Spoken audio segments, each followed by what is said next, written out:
Since the late 90s, Shawn Tuma has been working with legal departments and security teams at the intersection of law and technology. This has given him a unique perspective for how these important defenders work well together and do not work well together, and what a difference that can make with how their organizations manage cyber risk. This led him to write a book called the GC+CISO Connection to help start a dialogue and strengthen the partnership between these critically important roles. The next step is to bring together people who understand these roles to share their experiences and continue the dialogue. Because none of us have all the answers, it is through conversations like these that we can all improve how we work together to improve cyber resilience. This is the GC+CISO Connection Show. Hi there. Welcome to the GC+CISO Connection Show.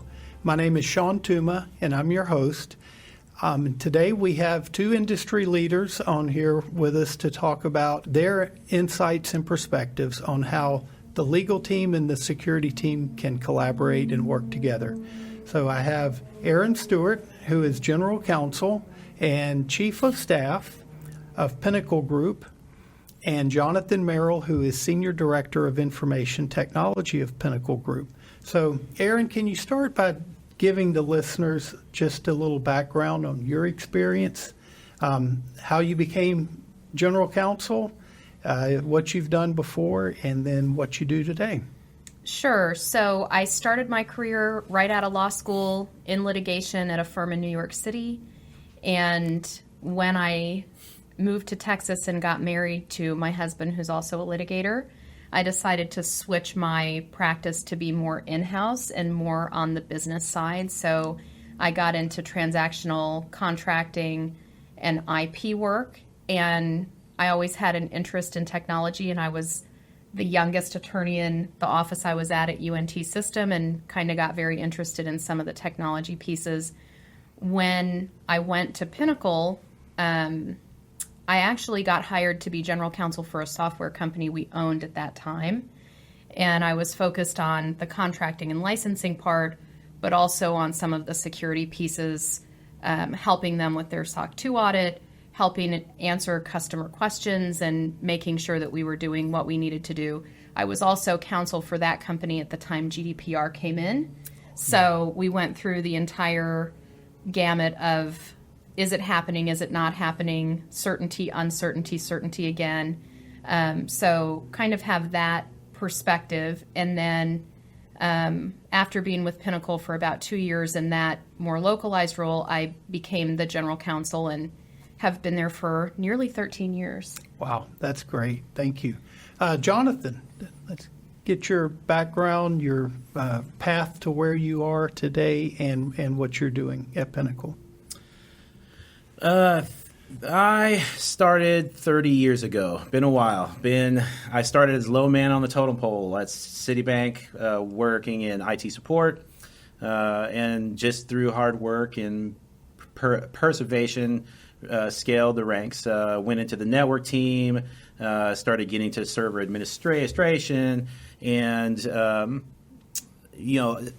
while doing those duties, it became very clear that security was a large part of my responsibility. So I started studying information security, and that led to leadership opportunities. So I took those as I moved here to Dallas. I used to work for Texas Health. Then I moved on to Santander Consumer USA, and then I moved on and landed here at Pinnacle Group. Been with Pinnacle Group for about 3 years. I run pretty much the entire IT team, including the information security group. When I met Erin, I think she played a large role in me landing here at Pinnacle. So lots to thank her for. But the other, it's been a win-win because one of the first projects she had me on was data security. Like, hey, we really need to work on this. And, oh, by the way, can you help me with SOC 2?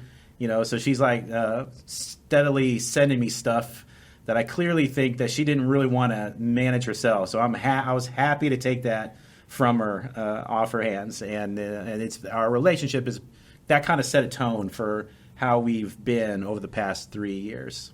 Yeah, that's great. And I mean, you have experience in some serious regulated industries with financial services, healthcare, and so that's really invaluable experience. And Erin, with your experience with, software and all of that, that's a big reason why I wanted the two of you on the show, because not only, Erin, was it a conversation you and I had back when I was really in the formative stages of coming up with this kind of GC+CISO connection, legal and security, and starting on the book. But I know how y'all have worked together over the years. And our goal here is to share perspectives with other people who are in your positions, just to further the conversation and get ideas, because there's not really a best practices for any of this stuff. So, Erin, what is your general thought, or tell everybody, like, how do y'all work together? What do you work on? How often do you meet? Things like that. Yeah, I'm going to zoom up and then I'll zoom really down and get granular. But Jonathan is absolutely right. I wanted him to come to Pinnacle, specifically him, because part of my job as general counsel includes leadership of our enterprise risk committee and making sure that our approach to enterprise risk management is holistic. You cannot, in this era, have a holistic enterprise risk management practice without paying deep attention to cybersecurity and information risk. It just, if you think you can, you're wrong, and you have to do it. So that's Amen. the one Amen. answer that we can all be absolutely clear about. You have to be very serious about including information security, cybersecurity. All of those things have to be part of your enterprise risk strategy, no matter what kind of company you are. Pinnacle today is a workforce solutions company. We don't own a software company any longer, but our customer base is the exact clientele that Jonathan has served. Large industry-leading financial institutions, industry-leading utility providers, people who are concerned, and companies that are deeply concerned with security, not just because it impacts their job or their sphere, but things that can impact entire regions of the country if they're not right. So they care deeply for that stuff, and they want to work with providers that are able to meet the standards that they've set. We came from a much more entrepreneurial background, so we needed to hire some leadership who had been at that level before, especially as we were starting our globalization journey. Pinnacle, when I started, was primarily U.S.-based with a little presence in Canada and some service centers in other countries. Today, our footprint is over 20% of the Fortune 100, and we are serving customers across a global footprint that's 20-plus countries and counting. So it's really sophisticated, and the standards that we have to meet are really high. So you have to have the right team, and this stuff doesn't happen by accident. So when we were looking to fill this need, we needed to have someone who had the qualifications and had seen it before and would be able to do it. So when Jonathan came to Pinnacle, we were training him on how we do things at Pinnacle, but we were not training him on his job. He was telling us what we needed to do. We told him what the vision was, what the goal was, kind of the boundaries, but not the task list. So in 3 years, we've achieved SOC 2 audit. We've actually done 2 of them now in 3 years. We've achieved our ISO 27001 for the first time. Major achievement to have that. For sure. Shawn, you and I met 5 years ago. Yeah. And if I had told you after that meeting, we will be ISO certified in 5 years, you would have told me I was crazy. Yeah, I would have. Yeah, he gave me a questionnaire, and I could answer yes to like 2 out of the 60 things at that moment, because we hadn't been in that global sphere. Yeah. We hadn't been in this moment that we're in today with IT audits and IT security at the level it is. So we were kind of ahead of the curve when you and I were talking then. now we're right on track with what the industry expects, and we've been able to meet it every step of the way since we It's brought the Jonathan. maturity journey, It is the and you were maturity starting journey. off at one place and you've moved across the spectrum on the maturity model, and that's what we're supposed to do. And I will say, one of the things that Jonathan brought to us that was the best framework for educating executives, highly recommend this to anybody that's in security or in the IT space trying to help educate executives that are not in that space. So instead of going up your chain, you're going across an organization and talking to executives, showing them the maturity model for data security and privacy, and benchmarking where you're at and telling them how long and the amount of investment it will take to get to each next stage. That education is what has given Jonathan the resources, the autonomy, the executive level buy-in in order to get all of this stuff done, because it can't happen in a silo, and it also can't happen without some investment. And he didn't ask for the entire world. He asked for enough to get from one spot to the next spot. And we've kind of just walked along. And I don't know if you want to. Well, I want to mention something here, because there's so much value in what you just laid out. Because, in my role, I talk with a lot of in-house counsel and or general counsel, and trying to get them to see the importance of this risk is critical many times. And it's my view that cybersecurity is maybe the greatest existential risk that many companies face these days, at least in that top tier.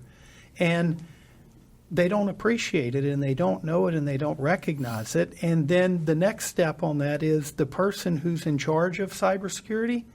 That means they're one of the most important people in your organization, because that's who you're relying on. It's so interesting to me that your perception is that people are not aligned or in tune with this risk, because when you look at surveys like the Association of Corporate Counsel, what are the top 3 things that general counsel are worried about today? This is right there. And I see it on the surveys. You see it on the Where I surveys, don't but when see you it is is the in investment and the practice follow through or the Oh, investment, man. and I think there's a reason for that, and I think it's where you were headed, which is so many people in cybersecurity don't know how to communicate the roadmap. They don't know how to say, this is where we are today, this is where we're going to get, and here's the journey. Instead, it's a very generic, hey, I just need this, and this is why. But it's not that explanation of that roadmap like you're talking about. I also think the reporting structure within the organization really matters. And Jonathan, I want your feedback here too, but Jonathan reports directly to our EVP of Global Technology Operations and Finance. So that is a business owner, business critical function, someone who has a lot of leverage within the company and whose voice is highly respected and listened to. So if Jonathan can make the business case to his boss is highly supportive and, does a lot of work with the other senior executives about where we're going. And it's always tied back to a business case. So it's not cybersecurity or information model maturity for its own sake. It's this is what's required to serve our customers. This allows us to globalize. This allows us to scale. This allows us to serve the type of Fortune 100 customers that we're most interested in serving. So there's always a business tie in there. And then our relationship, I'm a champion. He does not report to me. And no, nor should he. So we have good separation. So I am an advocate and a champion, and we see things the same way a lot because we're both interested in protecting the company. Yep. And we're both interested in doing the things that need to be done, even if they're not always the most convenient or they have some roadblocks and other things. So one of the kind of avenues that Jonathan has had to make sure that there's good buy-in, we have an enterprise risk management committee. Mm-hmm. And in the early days, we started that in 2016, 2017, and we did not have separate representation from an IT leader in there. We let the person who the IT team reported to manage that communication at the executive level. And Jonathan let us know that that would not be acceptable because we have some obligations from our governance model and to meet our certification standards where he needs to be comfortable that the executives are hearing about the risk from someone who is directly responsible for them, and giving him a portion of the time at each of those meetings to give us a dashboard view of how we're looking and what the big issues are has gotten tremendous company-wide buy-in for us, even down to the individual training level on our quarterly, like cyber, what do we call it? Security awareness training. And yeah. I love it. So Jonathan, first I want you to tell us about how you kind of formulated this roadmap. Like, what were you looking at? How did you come about with that process? And then I want you to move into some of the additional things that Erin was talking about. I stole it. We steal everything in cybersecurity. Nothing's an original. I'm not allowed to admit that, though. I mean, truth be told, is the plan that I have been using is the plan I've been using for probably the last 15 years. It's been an accumulation of cherry picking the best ideas. You know, I think Asaka has a lot to add to the matrix. They have a lot of planning assistant tools that I've used, and I just incorporate that into the mix. And I think the big thing, as I was listening to Erin talk, is, you know, I think my success really comes from executive support. I mean, if I didn't have that support, and I think that executive support has probably been the hardest area in my career to get. I have some lumps. I have some scars there. And you know, just trying to explain to the executive staff, you know, here we are from a scorecard perspective. Here's how much risk we have. Trying to articulate that in PowerPoint, and I don't think 5 or 6 years ago we were ready to hear it. I think now that things are on the news, you know, Colonial Pipeline happened. I think that's really created a turn, and now folks are concerned about it. I mean, I don't think COVID helped anything, because if you push folks at home, now I got to secure the home side, right? Yeah. I have to secure remote users. So, but I really come back to executive support. If you don't have executive support, it's going to be very tough. And you know, when I sat down with my boss on the very first day, you know, we did lay out the plan. This is what we're going to do. This is how we're going to do it. This is the money we're going to need at the various milestones. And I think my perception was he was blown away by that. He wasn't expecting that level of articulation in like the first week on the job. Yeah. But and that was, I mean, it's still, you know, that didn't include the 90 days of trying to figure out, like, where's all our data, where's our assets, you know, what am I trying to secure, what does the business look like. So it has been a huge investment of effort to get us here. But again, you know, all along the way, I've been asking Erin, like, Erin, what do you think about this? Like, how do you feel about this? You know, there's been that relationship since the beginning. And that's what's so important. And that's really the purpose of this show, is to help other people who are in y'all's shoes get benefit from your perspective. And look, it's not going to be identical. No two organizations are. But to see the value in that. Yep. And Jonathan, how like, we have talked about the importance of the executive buy-in. How did you get the executive buy-in? Well, I think it was a combination of influence from Erin and my boss. Just talking through the strategic plan, crossing all the I's and dotting the T's on budget and clean. And at the same time we were doing all this, I also owned infrastructure. I owned IT support, so we were cleaning up a lot of those. So we started to see a lot of wins on the first year, getting a lot of wins, and if you get a lot of wins in your column, that kind of builds some political capital up, and I really take that political capital seriously. In the 3 years I've been at Pinnacle, I've only blown it once, and Erin knows exactly what I'm talking about. The fact that I don't means that's a really good thing. That wasn't a major blow it, right? And the thing you should hear from me too is it's not all rainbows and butterflies. Like Erin and I don't agree on everything, but we agree on almost everything. We agree on way more than we disagree. The values are the same. The values are the same, and what I like about our relationship and the one I have with my boss is we can talk about the hard stuff. Like, let's get it all out there, because the leadership is very solutions oriented. Like, what are we trying to do to get this fixed? Because ultimately we want to serve our customer, and we want the best customer experience as possible.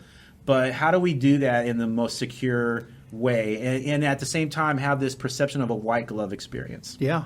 And it sounds like, in addition to the influence, you brought credibility.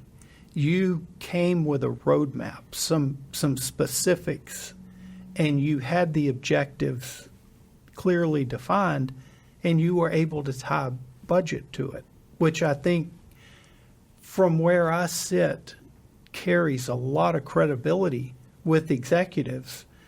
It's one thing to tell them we need to go there, and I'll tell you how we're going to get there when we get there. It's another to say, this is our plan, this is what we have to do. So I want to comment on this credibility thing, because I want to echo some things and put a little more light on this. So you are hitting it on the head. Immature organizations kind of call it after the fact. So we did all of these amazing things, and we're going to celebrate it once we get there. Jonathan had a roadmap, exactly as you said. He knew what it cost. He knew what the best providers were to meet our needs within our budget. So it wasn't just, I have some ideas. It was, here's a concrete plan. Here's what it is. But he's also been very clear about, here's what it is not. So the first 2 years he was at Pinnacle, he was not focused on improving our customer service experience with IT. He actually downgraded the customer service experience, because until you had the security infrastructure where it needed to be, we didn't need to provide as much service. He had to be focused on the most important things, the first things first. So he definitely built a lot of credibility by telling us where he was going and having the milestones hit consistently every time. So here's the plan. Here's what I'm going to do. Here's how I'm going to do it. Here's what it will cost. And here's what you should not be expecting of me at this stage. So he's a good boundaries person. And he doesn't promise you things that he's not going to deliver. Yeah, to me, I think, that's something we should all strive for. Lawyers really struggle with this one, Shawn. Yes, we do. Yes, we do. Do it all. Yeah. Next week, under budget. Under budget, that's right. And it unfortunately never turns out that way. Does. But, Erin, one of the things that strikes me is that you were so influential in the search for Jonathan. Because, to me, y'all know where I am on the convergence of security and legal. But how were you the one empowered to kind of be in that position to go help find him? So I have a little bit of a unique role within the organization. And at the time, in addition, I have a split role today between general counsel and chief of staff. But at the time we hired him, I had a split role between general counsel and VP of HR.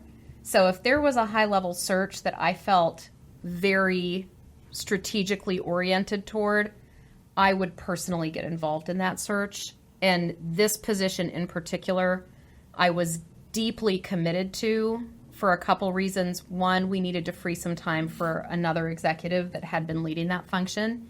And two, it was becoming more and more central to the types of contracts and the types of customers that we were doing business with. So I felt like we had to get this one right, and it had to check a lot of boxes, and there was a lot of nuance to who we were going to bring in that would be a culture fit and bring that big company experience we were looking for. Yeah, I think that's fascinating. And you mentioned contracts. One of the things that I try to get out there as a message is cybersecurity is a legal issue. Oh, yeah. And then everybody thinks, federal, state, international law. And I'm like, well, what about contracts? Contracts are the law between the parties, and we have more of those being written every day than we'll ever see the legislatures write.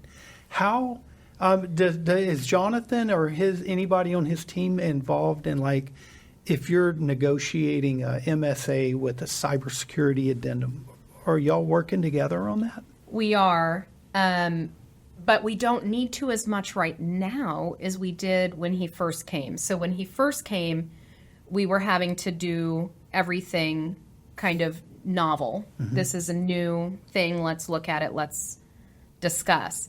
As it sits today, my legal team is very aware of where we sit in terms of our compliance, what we provide, the frameworks that we use, and kind of what we can agree to without getting Jonathan involved, and what things look a little bit different or unique that we're not seeing. And most of our large customers, and again, these are Fortune 100 companies, most of them have a very consistent set of expectations for us.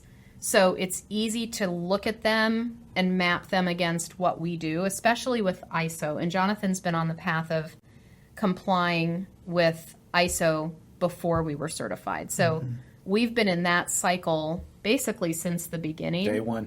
And as we've progressed on that path, we get more and more comfortable that we are meeting every single obligation we have to our customers in those contracts. That's great. And I mean, you mentioned the consistency with the Fortune 100. Haven't always seen that over the years, with different organizations. But I think as they're maturing in their understanding of third-party risk management, which is what that is, they're coming to some more unified expectations. But, are there situations where you have difficult negotiations over maybe some of the terminology, or maybe not now, but you have in the past? So there were times that we would have to say, that the contract would require ISO 27001. We wouldn't have it yet. Or do you say 27001? What do you say? I think it's fine either way. Either way, yes. I put letters in. You remember the numbers. That's plenty. Yeah. You're way ahead so of many. when we would get contracts that would require that and we didn't have it yet, we would make a promise. And the only reason that Jonathan's boss got comfortable making the promise that we would get it is because he knows Jonathan. So we would say, we'll have it by 2025. And that would get them okay enough to move forward. But most of those things are not negotiable. So when you ask, is it a difficult negotiation? It is not a negotiation. Those terms are take it or leave it. Yeah. And the local business partner within those organizations has no ability to get those changed because that ties to the organization's entire risk management framework. And they have decided what the standard is, and every supplier has to meet it or they can't do business. So to say this is a critical business issue for us is true, deeply, and it isn't an option for us to just negotiate these things out of our contracts. We must come up to the standard or we will not do business with the customers that we have. And I mean, in my role, I work with clients both in the larger organizations who are focusing on the risk of their business partners, and in the role of those business partners negotiating or working with those clients upstream from them. And I think that shows your Fortune 100 clients that you take this seriously. and that you're not, I mean, sometimes we wonder, are they just agreeing to things Well, to get the work, let's also right? be super clear. They audit us. Yeah. So this is not like sign up for it in the contract and we'll see it in, 5 years at renewal. No. Sign the contract and we'll do an audit upon onboarding, and then we'll audit you every year or two for the rest of your contract. So these are not set it and forget it things. We are constantly, is there ever not an audit by one of our customers going on? Almost every month. So we are constantly audited. So if we were not able to meet the standard, we would have a real problem. And that would become a business issue on the day that the audit results came. That is not hyperbole. Yeah. It would become an immediate business issue. So this is not just cyber in a corner or information security in a corner, checking the box. This is a living, breathing thing that we are having to prove every single month to our customers. So I know this is going to come as a surprise, but we are nearing the end of our time. As we close out here, if you would you each give like one suggestion or tip to someone in your role on how they can better work with their counterpart in the organization like this? Read the book. Thank you, Jonathan. Checks in the mail? Do you have another tip? No. I would say that for lawyers, if you're anywhere engaged in the partnership with the IT team, the security team, the insurance procurement process, any of those things, you need to educate yourself about what the real risks are.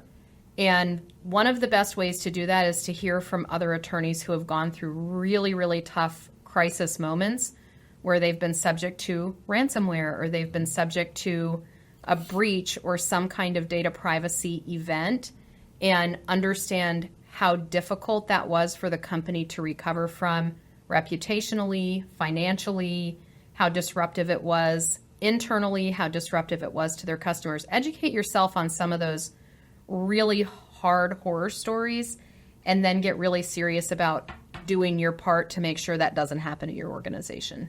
Yeah, great advice. I'm not sure which one of those pieces of advice I love the most, but thank you both for that.